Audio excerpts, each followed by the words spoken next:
Bonjour, calmer son chien impatient en quelques minutes et en quelques points que je vais vous décrire ici. Donc c'est une pratique très simple et efficace à mettre en place avec son chien quand on a un chien qui toupine, qui est impatient, qui n'est pas calme, chaque fois que vous vous arrêtez, chaque fois que c'est nécessaire de vous arrêter, par exemple à un passage piéton ou pour regarder quelque chose.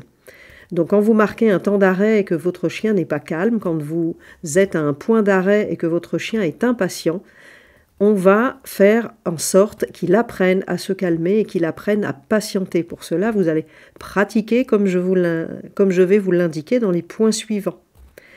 Donc vous commencez par vous arrêter doucement et vous restez statique, sans bouger les bras. Par contre, vous allez faire attention à vous trouver dans un environnement, bien sûr, qui soit peu stimulant. Vous commencez à faire ça dans un endroit calme, sinon ça va être trop compliqué. Ça peut être au moment d'une de vos promenades. Il est important aussi de marquer des temps d'arrêt lors des promenades. C'est ce que je conseille régulièrement dans mes canirando. Il est important que le chien intègre que la promenade, c'est pas 100% du mouvement, mais qu'on va faire des points d'arrêt, qu'on va s'arrêter à certains moments, et là, le chien doit patienter, doit être calme et attendre que l'on reprenne la balade. Donc pour cela, commencez par vous arrêter doucement, restez statique, soyez bien ancré au sol, ne bougez pas les bras. Et pour être sûr de ne pas bouger les bras, vous pouvez les croiser.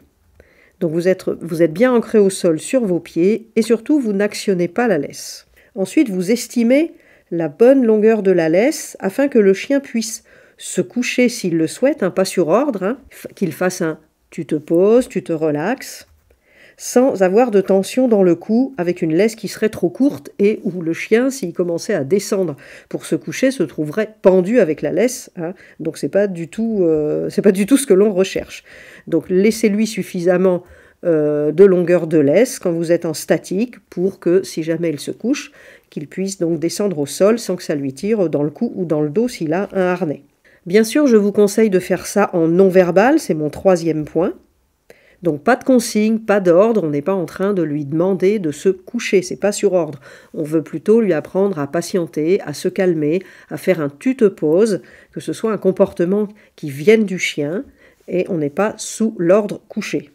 Pour le 4e point, vous allez faire attention à ne pas le regarder, mais regarder plutôt devant vous.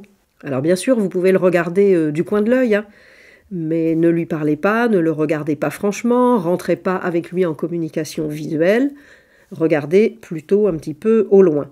Ensuite, s'il tire sur la laisse, ne réagissez pas, restez bien ancré sur vos pieds, restez bien statique. Il va tirer selon la longueur de la laisse disponible, tout simplement, mais il va rester à côté de vous. Si vous lui avez laissé 3 mètres de laisse, vous êtes à l'arrêt, vous êtes statique, il va tirer et au-delà des 3 mètres, il n'y aura plus rien, il pourra tirer, mais rien ne va se passer puisque vous n'allez pas avancer, vous allez bien rester statique, ancré sur vos pieds. Donc il va utiliser la longueur de la laisse disponible uniquement. Ça, c'est mon 5e point. Donc le 6e point, on est toujours sur notre temps d'arrêt, on est toujours sur notre point d'arrêt. Vous ne tirez pas, si le chien tire sur sa laisse, vous ne tirez pas, vous, dans l'autre sens pour le ramener à vous. Quand il aura fini de gigoter, de toupiner, de s'impatienter, et que vous ne lui donnerez pas du tout votre attention et que ses actions ne donneront aucun résultat et que vous resterez toujours statique, toujours bien ancré sur vos pieds, que vous ne communiquerez pas non plus avec lui de manière verbale, visuelle ou tactile, au bout d'un moment, il n'aura plus d'autre choix, il n'aura plus qu'une seule chose à faire, c'est que d'attendre, s'asseoir ou se coucher. Là, c'est bon, vous avez gagné, vous avez réussi.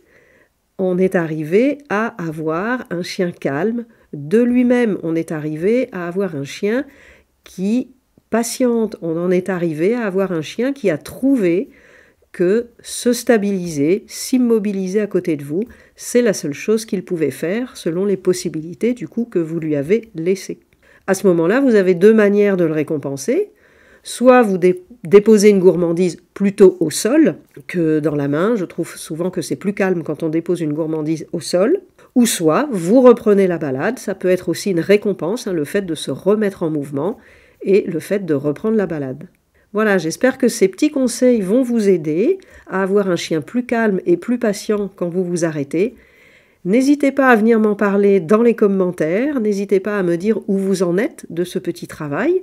Et puis si vous avez des difficultés, pareil, vous pouvez me poser des questions aussi en commentaire. N'hésitez pas à partager cette vidéo, à la liker pour la faire voyager et en faire profiter d'autres personnes qui ont des chiens un petit peu actifs et gigotants et dont vous pensez qu'ils pourraient en avoir besoin.